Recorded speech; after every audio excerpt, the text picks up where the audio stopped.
Yeah, that's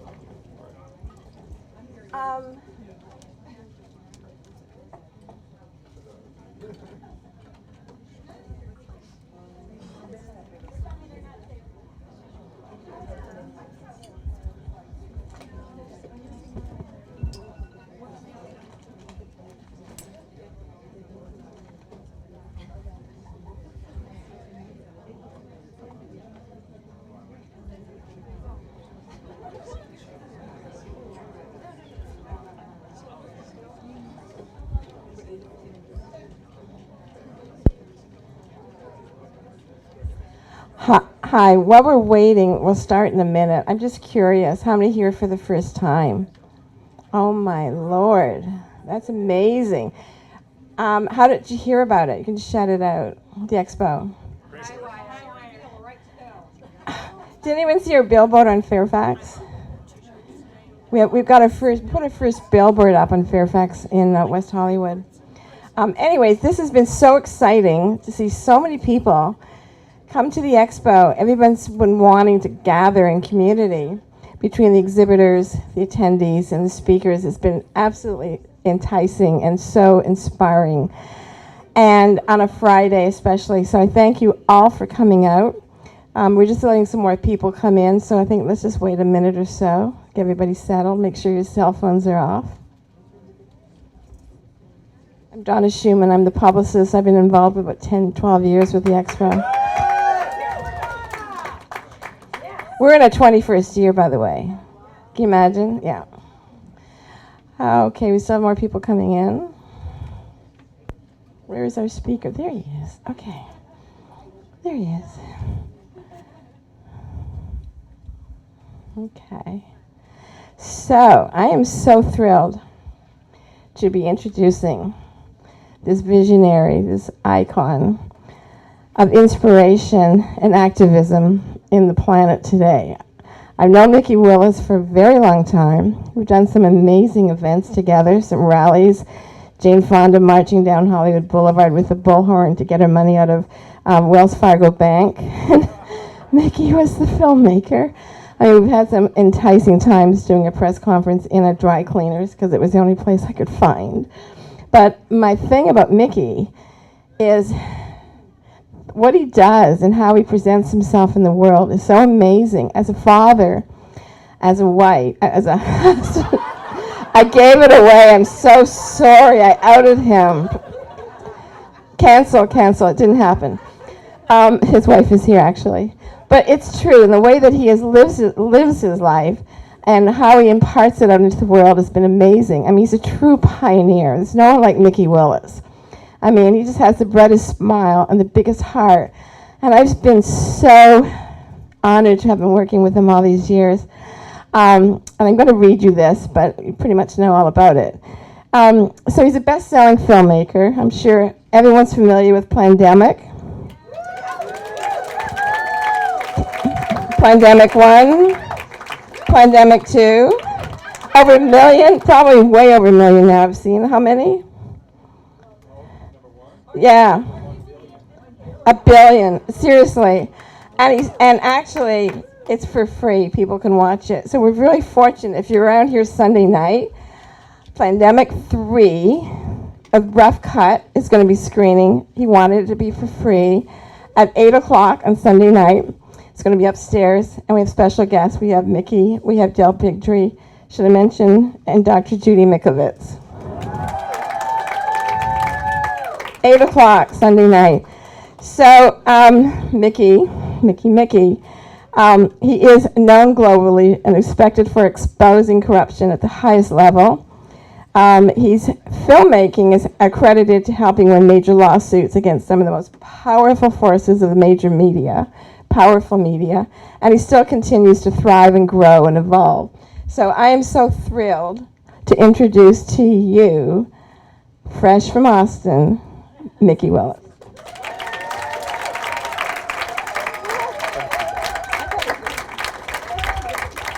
That was probably the sweetest intro I've ever received. My name is Mikki Willis. My pronouns are alpha male. Just to clear up that little mess.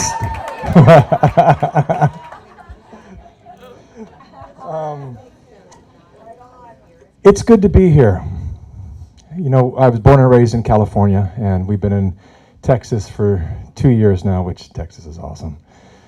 But it's so good to be back here. I think the last time I was at this particular event was probably, I don't know, 10 years ago or something like that. And it's grown, and it's been amazing to see some of the old faces and friends. I've aged, but none of you have, and that's not fair. I got to hang out with crystals more often or something. I don't know what's going on, but you guys are looking good. So I want to start with a video that is making the rounds right now. I don't know how many of you have seen it, but you'll know once we play it here. Do we have audio ready? Because I know that we had the audio person step out. We do. We do. Okay, good deal. So this project I made out of necessity because I found myself in the center of mediating a bunch of infighting in our industry, and I'm sure some of you are aware of it and you've seen it. And it's gotten to a pretty serious point. I'll talk a little bit more about that after this video plays. I don't remember the length of it. It's 6 or 7 minutes or something like that. But it'll kind of set the tone for what we're going to experience tonight, which is an interactive town hall about reuniting the states of America. Without further ado, bam. Turn it up. Turn it up.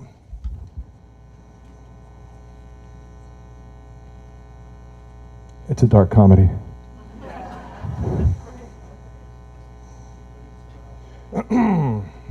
Okay, let's see here.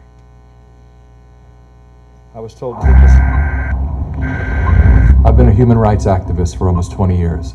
As a documentary filmmaker, I've been on the front lines of many of our nation's biggest scandals and protests.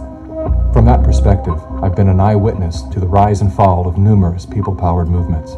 Nearly every organized resistance I've been a part of has ended just inches from victory for the same critical mistake: infighting, when members of the same group turn against each other. It often begins with whispers about the most prominent spokespeople of the cause. These rumors typically sound like, "I hear John is controlled." I've been a human rights activist for almost 20 years. As a documentary film... Restart this. Half of the picture's getting cut off. Is there a way to get full frame on this? Anyone know this system? Okay, we're just gonna... No, it's okay. Let's just go with it. Can you? Okay. Yeah. Okay. Come on over. It's the edges are cut.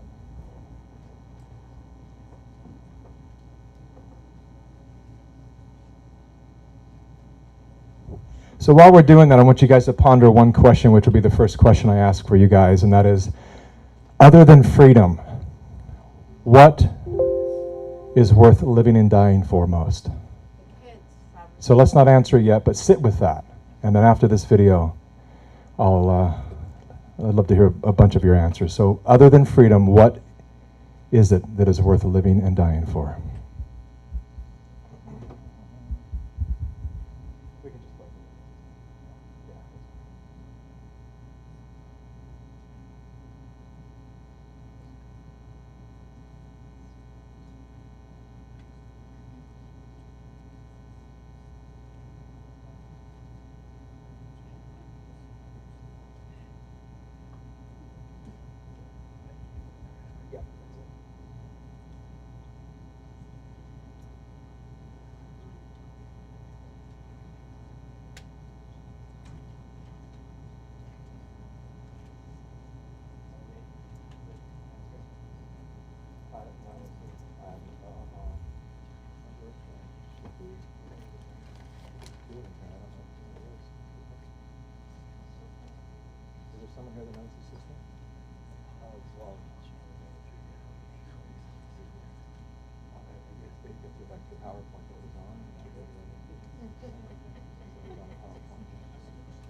now you got a full frame. That's great. If you can get it to play on the screen, that'd be fantastic. Close the screen and opening it doesn't work. Could that be true? What's that? Could that be true of PC too? I don't know. Classic job, 5, 6, 5, 6.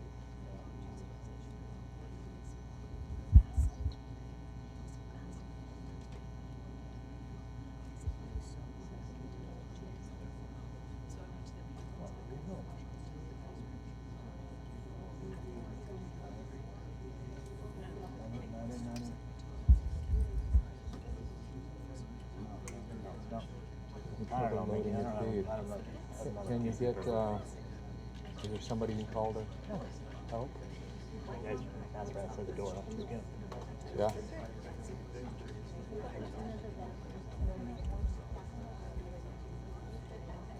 Do,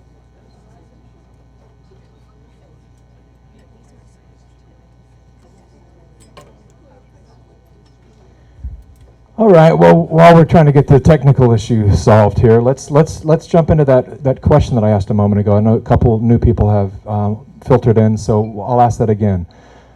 Other than freedom, what is worth living and dying for? Let's truth, children, Future.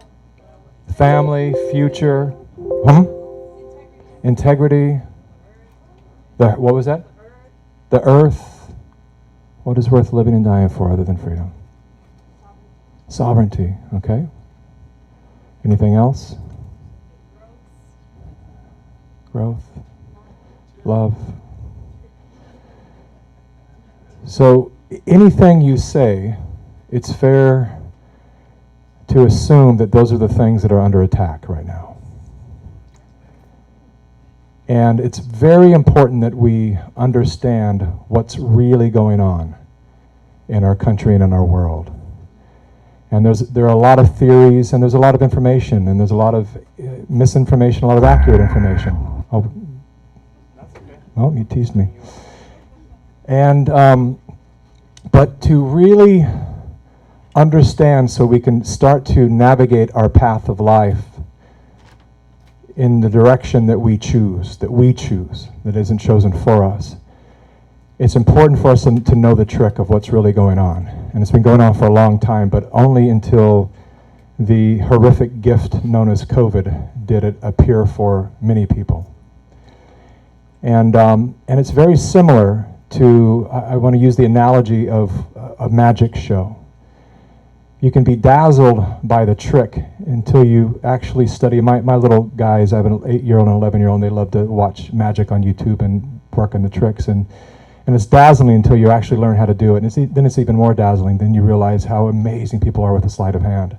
But once you actually understand magic and how it works in the sleight of hand, you start to watch magicians in a different way. You start to look at the craft. You start to understand the movements, and oh, that's where it happened right there. Ah, that's where he pulled the card. Look at his hand, went back into the pocket really slyly as he was crumpling the paper or whatever he was doing. So my intention tonight is to help all of us have an experience that I've had over the past few years of waking up to recognize the magic tricks. Because when you do, then you're not fooled. And there have been a lot of us that have been fooled for a long, long time. Now, before we do this, I think we're making progress here? Yes? Okay. Thank you, guys. How many sheeps are in this room? Okay, we have one. Just lions. Well, you're going to have to prove that to me. Okay? I'm going to count this down, and I want to hear the most guttural lion roar that you can possibly produce right now. Are we all up for that? You ready? Here we go. Are we lions? Yes? 3, 2, 1.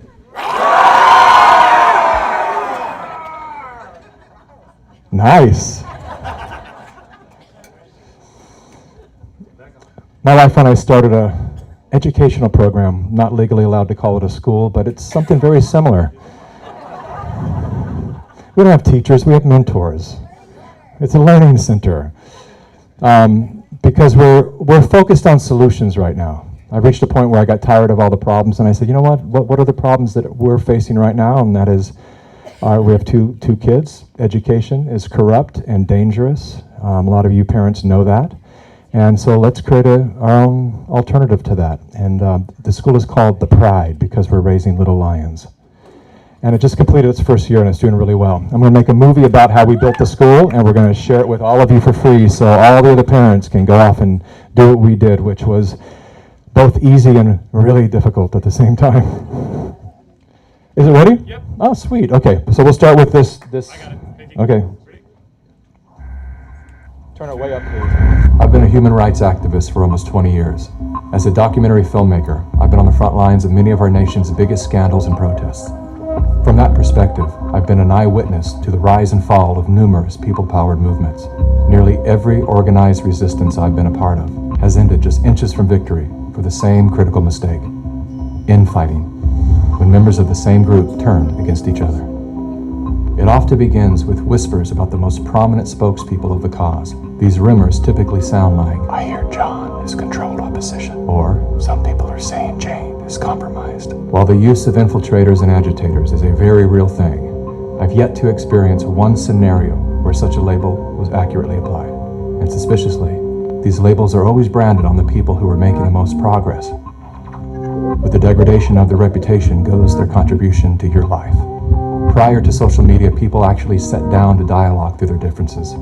Today, without solid evidence or sufficient inquiry, we go directly to our keyboards to vent our suspicions.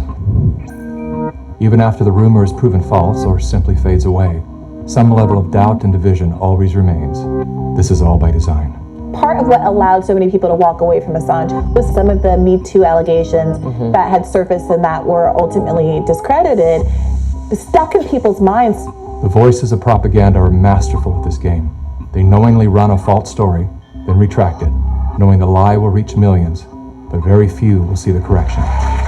Amy Coney Barrett's religious faith is being called into question again. She belongs to this People of Praise group, which the Southern Poverty Law Center has labeled them a hate group. When I stated that People of Praise had been deemed a hate group, I just got them mixed up with another group. I conflated them. Ah, okay. That happens, you know, it's easy to do.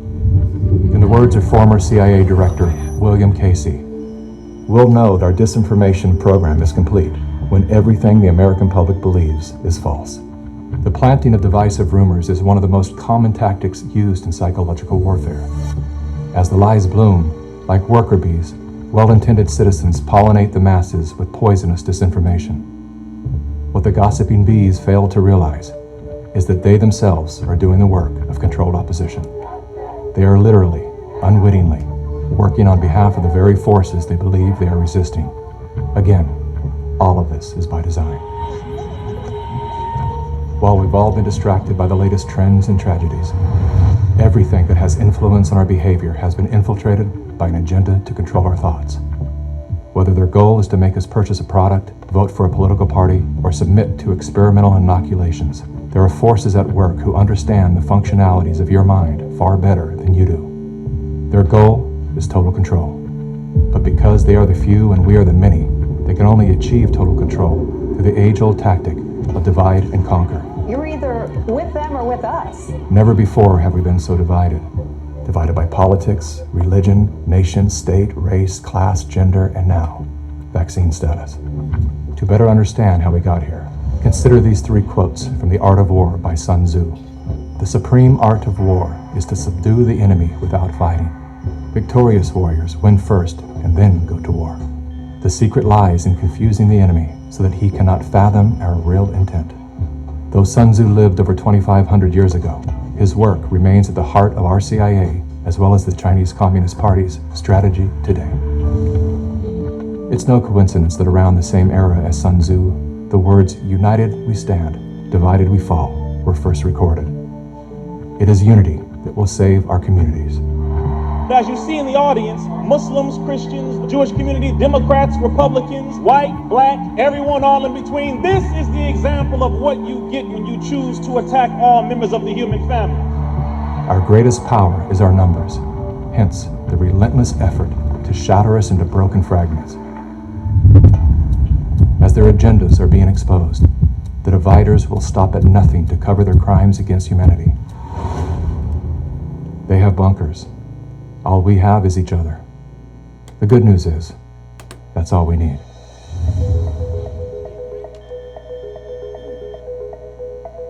Though we are intrinsically interconnected, our minds are being wired to obsess on our differences. Contrary to social indoctrination, we do not have to be ideologically aligned to stand together. We don't even have to like each other. There is only one thing that we must agree on, that freedom is our birthright. Now is the time to let go of whatever it is you're holding on to that keeps you divided from your friends, family, and fellow humans. Rise above all the micro dramas and distractions to see that a much bigger story is unfolding. Swallow your pride, humble yourself, let it go. I'm not suggesting that we look the other way when someone is clearly thwarting our forward momentum. There are people who deserve to be called out by name, especially those who are undermining our trust in each other. But even then, we should remember that there is a human life being affected by our words. We've been so conditioned to believe we are powerless that we've become careless with our power, like toddlers with loaded guns. How many times do we need to shoot our own foot till we realize that the power is in our hands? The only thing that can stop us at this point is us. We've all been lied to, scammed, fooled, tricked, conned, and coerced. Yes, it sucks. But here we are, wiser and stronger than we were just 3 years ago. This is the moment for us to activate our innate ability to create solutions. That can only happen through the awareness of symbiosis, defined as a mutually beneficial relationship between different groups. All of life depends on relationships. Every living thing is in communication, from the stars to the planets, the earth, the plants, the elements, the insects, the animals, the humans, and every cell within us. Real change out there begins with real change inside. The question is, how bad does it have to get before we're willing to change?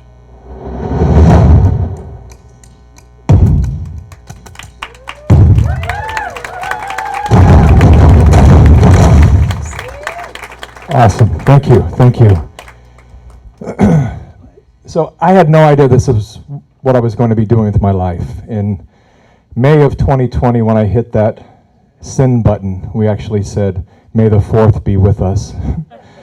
Because I knew that I would never come back from that decision. That my job in Hollywood was over, which, thank God, that I got out of that crazy maze. And life has only gotten better through a lot of crazy trials and tribulations and challenges, as you can imagine, from everything from being investigated by the FBI and being in hiding for 2.5 months while I had to prove my innocence, and all kinds of stuff that they do when you tell too much truth out in the world. And all of that has made my life the gift that it is today. I'm celebrating today 20-year anniversary with the love of my life, Nadia. We have 2 very awesome young boys, awesome in every way. And a lot of that is a product of moving into what I now understand is my life's purpose. And one of the things that have been shielded from us, kept from us, and which is why we're always so busy and given so many tasks to look at and things to do. Time is always the biggest struggle for so many people, is to keep us distracted from our gifts. And so we come to places like this to reconnect and realign with that. And so it's my hope that everyone in this room, through the process of this really crystallization, through this experience of trauma and whatever it is that we've all collectively experienced together, that we all participate in this great awakening. And how many in this room will say that you are fully in participation of the awakening right now? Yeah, great job. Great job. Doesn't surprise me in this place. And so, where do I start here? Several things I want to get to. what I want to ask you first is, in your opinion, what can you say in just a few words? What's really going on? What is this all about? What was this COVID thing about? And what's really going on? Go ahead. Bioweapon. Okay, that's what it is. But why? For what purpose? New World Order. What is it? Hold on one second. What does that mean? Yeah, okay. And depopulation, I heard. What else? Centralization of power and control. Centralization of power and control. Yeah, wonderful. And that's ultimately what's happening, yeah, the Great Awakening. They're preventing it. Very, very true. Very true. Imagine where we'd be if we didn't have all the glyphosates and all the fluorides and all the things that are being pumped into our systems and our environment for decades to try to dampen that spirit. What else? Yeah. Go ahead. Hi.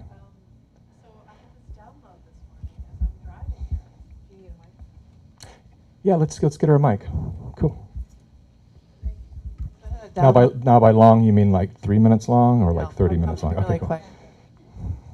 quick. So I had this download as I was driving here, because there's this the scholarly approach that says that this planet is a slave planet. Okay, that we were created as slaves and we're still slaves. But then there's this other approach that says, no, the planet Earth is the play planet. So what I think is, for the elite, it is the play planet. And for us, it is the slave planet. So what they've done now is taken the AI, and they said, okay, now we can replace these slaves with the AI. Mm-hmm. We don't need them anymore. Voila. Yeah. Yeah, that's very much true with the AI that's flooding into our worlds right now. Suddenly, the worker bees are no longer needed, and so that is everything you guys said is accurate. So all of that is happening. What's important to understand is, and I'm on this subject right now because one of the sections that we're actually editing right now in Plandemic 3 is a real deep study about the Cultural Revolution, Mao Zedong's Cultural Revolution that happened from 1966 to 1976, officially ended in 1977. We are experiencing right now a cultural revolution, and it's important for everyone to know that. And that is the necessity of what has to take place for them to achieve everything you guys mentioned: depopulation, total control, enslavement, all of that. Through political structures and through the erasing of our past, of our cultures, and everything that matters. That's why I opened with the first question of what, in your opinion, other than freedom, is worth living and dying for. Because when we can take those things away, when we can break down the relationship between man and woman, which becomes man and wife, which becomes mommy and daddy, which becomes child, when we can break that down at the structure, when we can take away our love for our nation, when we can convince the world that humans are a failed experiment, which I will say that even some of my favorite movies pass that narrative along. The Matrix and a lot of these great movies that will talk about humans being a parasite on this planet. It is alarming. We're in deep research right now to discover just how much of the narrative within the most mundane things that you can ever imagine, from television commercials, how much agencies like the CIA have been infiltrating these narratives forever to plant these little seeds, to change the books, to change the history so that we end up with an outlook of ourselves that is less than desirable. And when you have a low esteem about who and what you are, and you have forgotten something very important. Now, we all have different beliefs here, different spiritual beliefs. Let's just call it God. When you dislike what you are, that is the most disrespectful thing that you can ever show towards the creation of this incredible life. And once you start to reject thyself, then you can start to harm other people. And that's what it's all about. So we're in the middle of a cultural revolution right now. And it's important to understand that. I really highly recommend, if you guys haven't studied it, look at, like Mao called it, the four olds that they wanted to do away with. They ultimately enlisted millions of young people, mostly high school age kids. They called them the Red Guards, and they went around, they terrorized the nation, and they threatened everybody that spoke out of line. They even hurt and killed their own teachers. All of this to incite so much fear that everyone fell in line. And then once China started to have an economic recovery, many, many years later, all the people who see profit over people in this nation and everywhere went, ooh, that's the model. We must copy China. And so decades ago, we began selling out everything that matters to China. Now, I'm not talking about the wonderful, beautiful, brilliant Chinese people. I'm talking about the CCP, the Chinese Communist Party, that is now enslaving the people. That just 3 years ago, just a few years ago, in 2019, that everyone was raving about China's model and has brought so much prosperity to the people. The same model that literally welded metal doors closed to lock people in their apartments during COVID. And I've interviewed the Uyghurs and many other different religious organizations about their treatment of what's going on, to sit in a chair across from me to hear from young ladies who had the realization that, why do they take me every week to get a physical? They've locked me up because I have a belief in a religion, and I'm now held in a camp. But why am I having a physical every week? And they finally realize it's because they're waiting to harvest your organs. Like, this is what's happening in China. It's a very real thing. And so we have all of our leaders, all of these corrupt leaders who either are indoctrinated and hypnotized themselves, or they're actually all part of this, who have been praising and following China's footsteps forever and selling out to China, such that they 75-80% of all our precious minerals that are used for chips and computers and cell phones and batteries for electric cars and everything, all produced in China. So we are literally dependent upon China.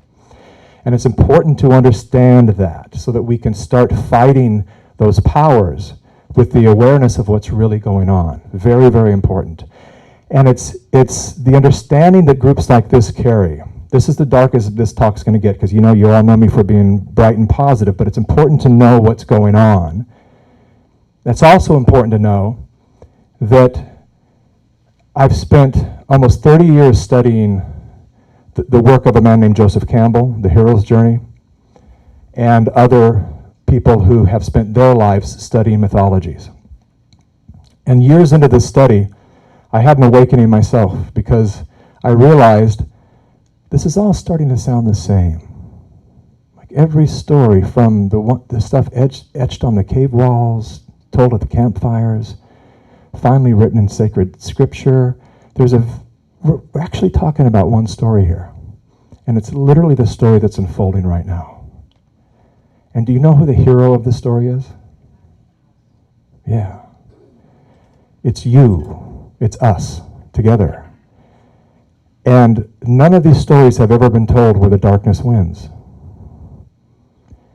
If you look at all the iconic stories that have ever been told, movies worth remembering, there's a very formula 3-act play that unfolds, and you've all seen it so much that it's cliche. I can't even watch Avenger movies anymore, because they're all the same. It's the same story over and over, and I'll say, here comes the fiery crescendo. Now the hero gets knocked to the ground, we think he's dead. Oh, his fingers are twitching, his eyes open, he's back alive with new strength, and there he goes, and he wins, she wins, whatever it is. That's the point we're in right now. The fingers twitching, the eyes opening. We've been knocked down hard. And this is the moment that we rise together as one. And so I made this film because I saw so much splintering happening within this movement.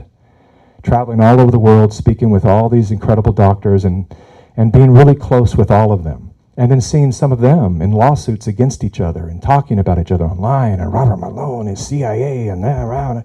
And these are all personal friends of mine. And it's just amazing to see these rumors that get started. And as we just discovered, there was just a case that was just unfolded of Denver. It was just found out that the FBI planted an agitator within the movements in Denver, and this guy has been working behind the scenes for years to sow all this discourse and divide people. This stuff really happens. And so it's time for us to rise above that and to understand that literally, united we stand and divided we fall. Those words first recorded 2,600 years ago, and they've survived today for a very good reason, because we need them today. We need that slogan today. United we stand, divided we fall. And so the understanding of the situation that we're in, by knowing that we are literally undergoing a cultural revolution. China has vowed to become the superpower. I interviewed a man that has been predicting the rise and fall of nations for a number of years. So successful that they put him in jail for 11 years for doing that.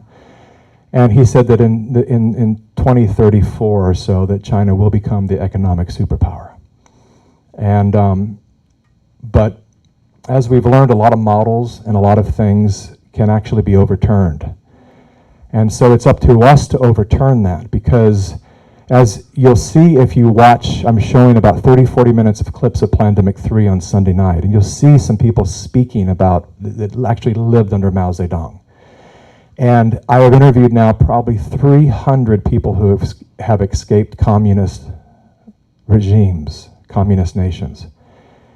And to the point of where I could have just interviewed one person, because they say exactly the same thing. It's really become an issue in the edit bay, because we just realized we can use all of these, but they're redundant. They all say we escaped to America because it's the land of the free, and because of its constitutional protection, it had something the rest of the world did not have. And now here we are experiencing the exact same thing that we experienced in Cuba, in China, in Venezuela, in North Korea, or South Korea. North Korea, thank you. And on and on and on. And they recognize it in a way that those of us that are native to America almost can't see it until it's in our face. And I think it's pretty much in our face right now, yeah? And so it's really important that we understand that not only have the narratives been woven in such a way that it removes us from our awareness. I'll share this with you, back up a little bit. I've spent a lot of time as a filmmaker with indigenous cultures all over the world. I was kind of obsessed with that for about 15 years. And I had the honor of sitting in sweat lodge or in various ceremonies with indigenous elders. And every time I said to them, they would ask, why are you here? What is your intention? What do you want? What do you, because they've all been screwed by Westerners coming there to exploit them. And I had to always assure them, that's not me. I'm here to learn. And each time they'd say, you're here to remember. And that distinction changed my life, because we are programmed here to think we just need a little bit more, just a little more data, just a little more information, just one more Tony Robbins seminar, one more Deepak book. When all we really have to do is return to that consciousness that we had when we were infants before we had words. That awareness that big person standing over our crib, the reason we kicked our feet and smiled when they looked into our eyes, because we had the immediate remembrance of, I am that. That's me. And it's exciting. And then something gets installed into our psyche that is the opposite of that. I am not that. And we start to look for our differences. And I believe that there's a reason for that. I believe that it's because if you've ever seen the videos where they put, I think they're fascinating, I'm watching with my kids, they put a giant mirror in a jungle and wild animals come up and see themselves for the first time. And it's really fascinating. Because in the beginning they're like, they walk around looking behind the mirror and they're trying to figure it out, and they're But after a little while goes, they start to realize, oh, this is the same thing that happens when I look in the reflection of the water. Oh, it's just me. And then they walk away. And I've come to the belief that we're all living an elected amnesia to forget that we are that, so we can have an individual experience. And there's work that you've done, a lot of you in this room have done, to come back into the memory of the true oneness. And I don't mean it just as a slogan, but I mean as like in the way that all of our cell phones are connected right now in this room, that so are we energetically. And once you really have that experience, and some people have it through psychedelic experience, through meditation, through near death, through whatever it might be, birthing a child, but it's coming back into that memory that will save us, that will save everything that we're fighting for right now, to remember that at every turn. Because right now, the game of division, divide and conquer, it's really easy to be mad at people right now.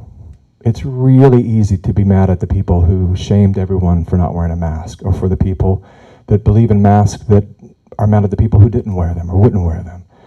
For the anti-vaxxers, for the vaxxers, for all of that. It's really easy for us right now because we're giving so many options to be at odds with each other.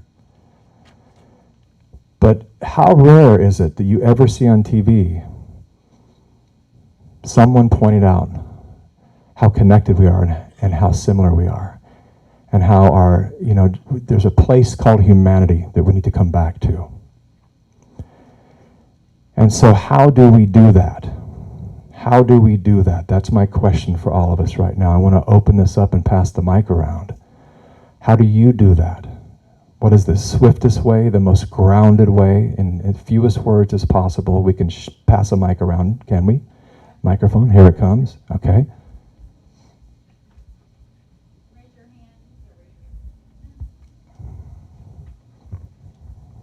So at the beginning of COVID, when everything started getting shut down and this whole civil unrest happened, I reached out, me and my wife, to just a group of people that we know, and we decided to create a protest. And the protest was during all the, civil unrest and all the stuff that was going on the street, and it was called Just Be Love. And so we created built these signs, these protest signs, and walked through the streets all throughout Salt Lake City. And it was very touching because people stopped their cars. At first it was almost like shocking, like, what are these guys doing? Kind of avoid it, to where they noticed the signs and people stopped their cars, literally got out of their cars, some people crying and hugging us, you know what I mean? And the security guards, as we're walking through the mall expecting the riot to start breaking out, all the security teams were brought in, and then they're like, oh, this is strange. Or parents wanting to walk on the other side of the street with their kids until they realized what the signs were about and the music that was being played. And it was a large group. But I said, hey, let's change the shift. And it was a really powerful movement. I think it was to inspire it to happen in all cities. Wonderful. Yeah. Great work, thank you. We get two more.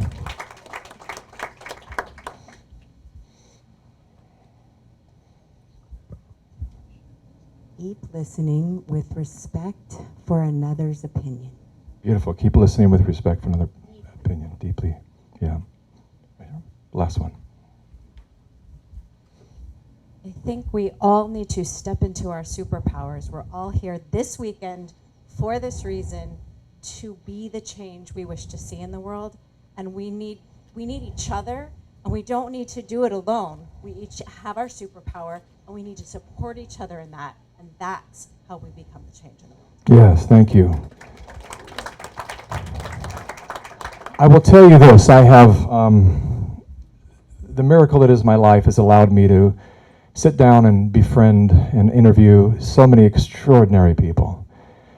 And to date, in my interviews, I always ask people the same question. I'll say, do you regret stepping forward? Same question to all the top doctors, all the people, scientists, and people that are out, pushing these, forwarding the movements. Not one regrets stepping out. They all have stories of that initial response. I certainly have my stories.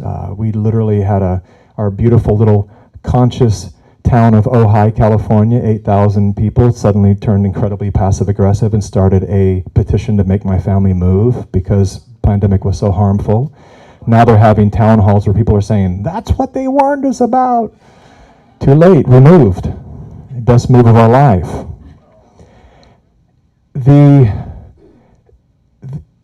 This thing gets hairy when we step out, but we don't lose friends. We lose people that we thought were our friends. And those who stay, the quality of your life improves because I'm surrounded by people who love me. And they don't just love my ideology, so we're bonded by agreement. I always say it's a very dangerous thing is to be bonded by agreement. Because as soon as you disagree, there's no more bond. And I saw a lot of that. A lot of friends, people that I thought that would say, bro, I love you, and oh my God. And it's the next thing you know, they're online going, I used to love this guy, but he just went to the dark side, and I can't believe. I'm like, wow, they didn't even call me. It's crazy how fragile those relationships were. And so it's about coming back in a right relation where we stand with each other. I have a community, incredible community that I get to be part of in Texas, and we don't always agree. Definitely don't agree politically and spiritually and all that, but that doesn't matter. It makes it so interesting to be with people, again, that you can just say, what do you believe in? That's crazy. I love you. Let's have another beer. It's cool. So it's, I also want you guys to know that not only do the people that sit across from me in the interview chair all say that they don't regret stepping forward, all of them report that their lives have become a miracle. There's a phenomenon that is ineffable. It's hard to explain, really. That their lives have just become remarkably better in all ways. So I truly believe that this is an opportunity for all of us, this experience. If you lost loved ones, if you've been sick or any of that, I'm so sorry for that. But there's an upside to all of it. It's time for us to become alchemists, to transmute every experience that we have. I equate, going back to the hero's journey, I asked myself years ago, I said, so Joseph Campbell always talks about this thing called the Holy Grail, the boon. Like, what is this? Every movie is a different thing, the Jewel of the Nile or whatever it might be, and this is the thing that the people are striving for. In the movie that drives them forward, drives the hero that needs to save the world, whatever it might be. What is our Holy Grail? And we can say love or any of that, but that's an exterior thing that we're shooting for. But what is, and it dawned on me one day, I said, it's our attention. Our attention has been hijacked. And that's what we have to regain. We have to become the masters of our attention again. And I know this as a filmmaker, as a storyteller, as a producer, having sat in the boardroom with high-level ad executives, working out campaigns for the next product. It is not about how good the product is. It is how do we capture their attention. Women in bikinis, that'll get them. And a bunch of beautiful women in bikinis, and then Honda. Nothing to do with the car, but we got your attention. Our attention has been hijacked for decades, such that if you consider the attention to be the rudder of your ship, somebody else has the wheel. And all it takes is them to whisper a phrase, to put something up on the billboard or whatever, and it pulls us like a lure to a fish. And so it's incredibly important that we regain that wheel again, become the masters of our attention, so that when these things happen, and all through the trials and tribulations of this experience for me, I've had moments of, oh boy, I don't know if I can, it'd be so much easier just to go back to my old life. I could just, be a gun for hire again and not do any of this, and not have to worry and not have to, and then I have to stop and redirect my attention to realize that this is what I came here for. This is what I chose, and that's what I've been chosen for. And that's what you've been chosen for.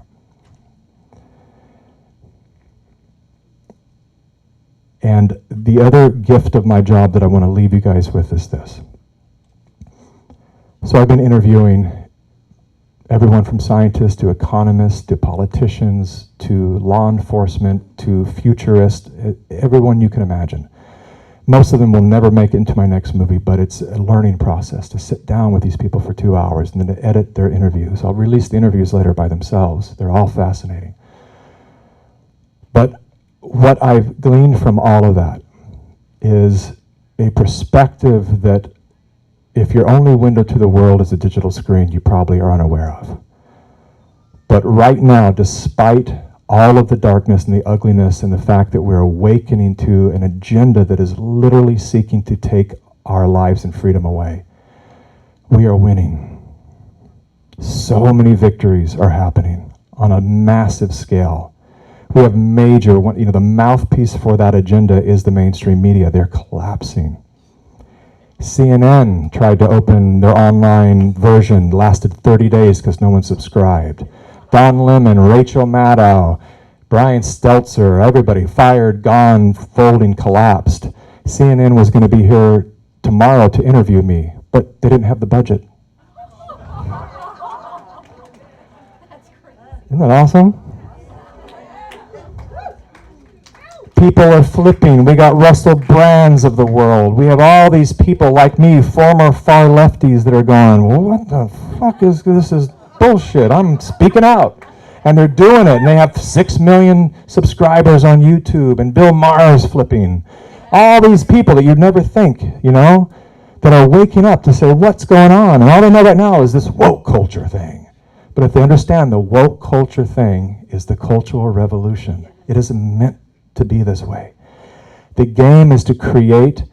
We're going so far back into understanding this that it's mind-boggling to understand that literally the political game. I just pick a couple things for you here. So years ago, they moved us away from eating food and they replaced it with this stuff called fast food. Not food, fast food. And suddenly we're leading the way in obesity and heart disease and all these horrible things. And then one side of the political spectrum says, obesity is the goal. Don't exercise, right? Exercise, apparently, I don't know if you guys know this, but exercising, working out is racist, white supremacy. Literally, a real narrative that they're trying to push out there. So you look at that and you go, wow, this is how the game is played. It is create the problem, create the illness, and then say, but you're so beautiful. That's what we love. And this is nothing disparaging against people that have weight issues or any of that at all. But it's about the people who are creating those situations to make people unhealthy. Then they say, when the people go, wait a minute, no. Exercising is actually good for you. These people don't love you. Look at them. They don't love you. A man can get pregnant. They don't believe that. Look at that. They don't love you. We accept you. Come on over.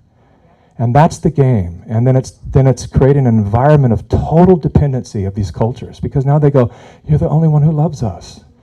Look at all these people fighting against us. They don't want to. Now we want you. It's creating a voting base, creating a loyal support of what Mao called his red guards.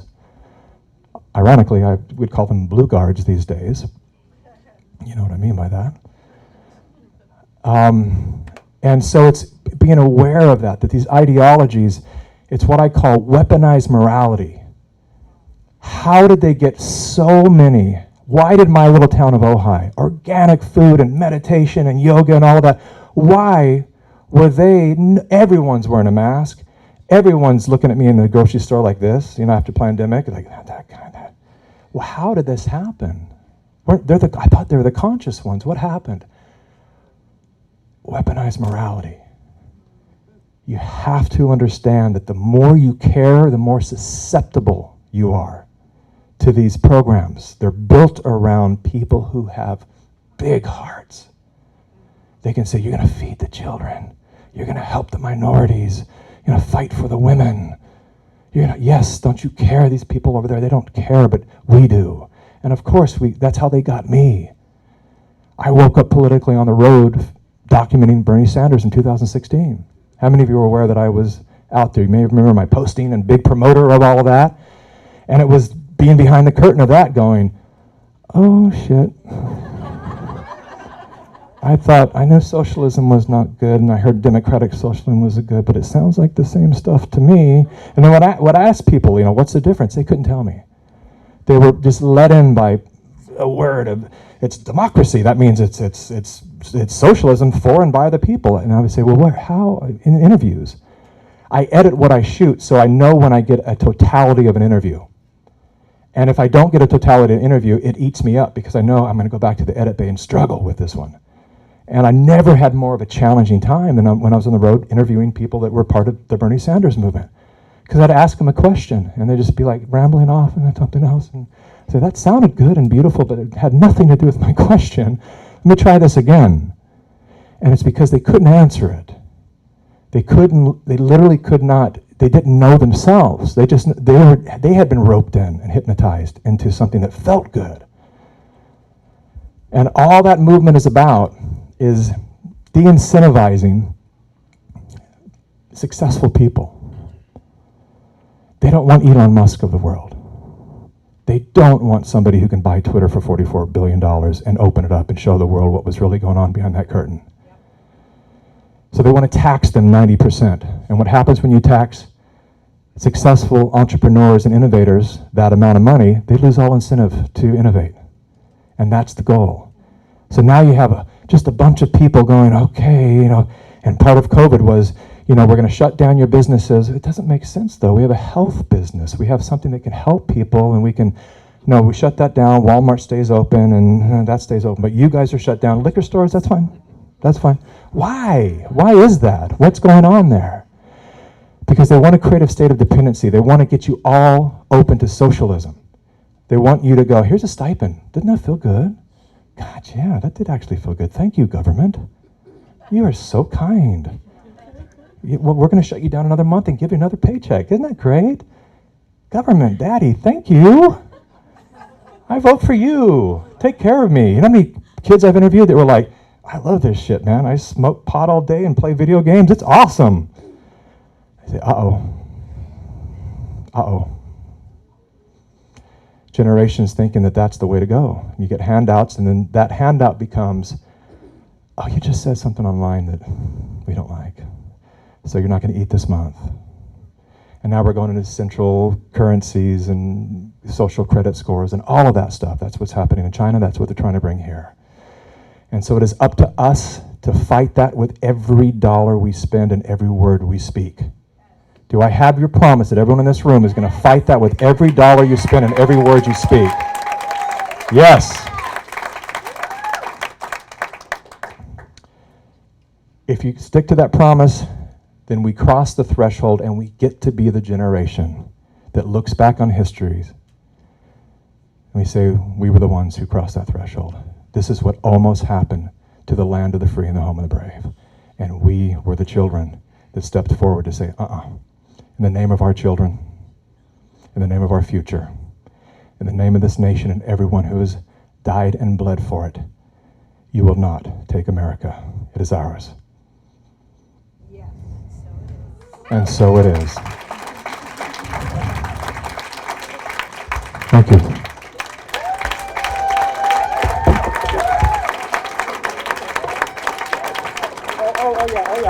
Before I forget, my wife is always going to remind me, this is Nadia, say hi. Hello. Okay, yeah. Yes, I got it.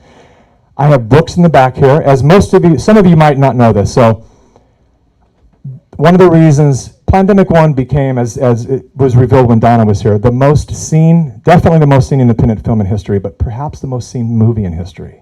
We're still trying to get the analytics of Titanic and Avatar and all these movies to say, are they at like 1.3 billion? We're not sure yet. It's hard to quantify with video and on demand and all that. One of the reasons that happened was because I was very driven to not profit from the Pandemic series at all.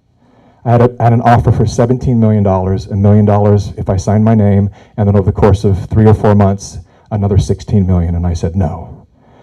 And the reason is this: the information in the Pandemic series is not mine to profit from. It belongs to you. It was kept from you. and I'm simply doing my best to return it. So I'll never charge for anything pandemic-wise. Even my book, I told my publisher, I said, I have an issue, because I know you're going to invest money in the book, but I can't sell anything with a pandemic name on it. And he said, well, there's an investment here, we have to do something. And I said, under one condition, as soon as you make your money back, can I give it away? And they said, yeah, Skyhorse Publishing. And so my book is free. I wanted to offer it all to you for free. It's at pandemicaudiobook.com. Or for any donation towards the work that I do, 100% donation based, which allows us to give our movies away, I will sign a book for you in the back room tonight, and you can make a donation of any size. $100,000 is totally fine. Foster. And tomorrow at 11, I'll be at booth 157, incredible, awesome, my partners and friends and neighbors and fellow parents at our non-school. Have an incredible company that we are starting to do some work together around called Infinite. Booth 157, and I'll be there at 11 a.m. tomorrow, signing books and meeting people and talking and all of that stuff. And then 8 p.m. on Sunday night, we're going to show about 40 minutes of Plandemic 3, a rough cut. But a lot of stuff that I talked about here will solidify. If there's any questions left open, it should answer those tomorrow night. And then we do a panel with Del Bigtree, Judy Mikovits, and myself. Did I do it? Did I get it? Good, because usually we get in the car, she goes, you totally forgot. You should have said. I don't know where the movie's being shown. It's. Oh, I thought you were being really vague. Los Angeles, somewhere in LA. You have to find it. The Los Angeles Ballroom. Okay, great, got it. And you guys are the one that made Plandemic viral. You guys are the ones that made it the most seen independent movie in the world. God bless you. Thank you so much. Please do the same with Plandemic 3. Yes.